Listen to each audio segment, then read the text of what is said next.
అమ్మవారి యొక్క కథ, బెజవాడలో వెలిసిన కనకదుర్గమ్మ పాట ఎలా వెలసింది, ఎలా తానకమయ్యింది, విజయవాడలో ఇంత అభివృద్ధి అవ్వడానికి విజయదుర్గే కారణమంటారు.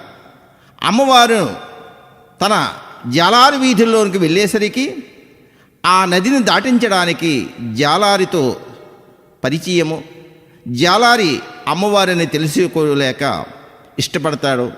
ఇటువంటి సన్నివేశమే ఈ అమ్మవారి యొక్క కథ.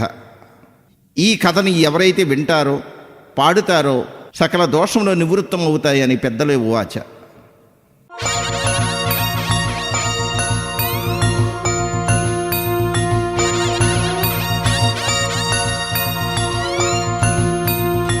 దండము తల్లి నాయమ్మ, 10,000 దండాలు నాయమ్మ, కోటి దండాలమ్మ నాయమ్మ.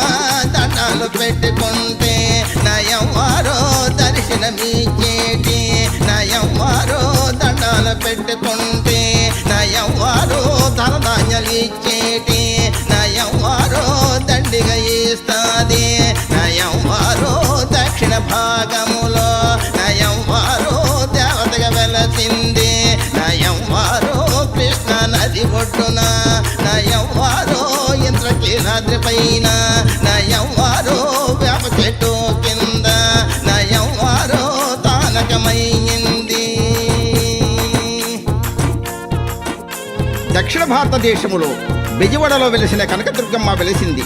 శక్తి స్వరూపిణి, ముక్తిదాయని. అమ్మా అంటే పలికేటి తల్లి దక్షిణ భారతదేశములో దేవతకు వెలిసింది. వినండి. వేప చెట్టు కింద నయమ్మారో తానకమైంది, నయమ్మారో చెట్టు పెట్టేమో నయమ్మారో నిలిచిపోయింది, నయమ్మారో ఎండలో ఎండింది, నయమ్మారో వానలో తడిచింది,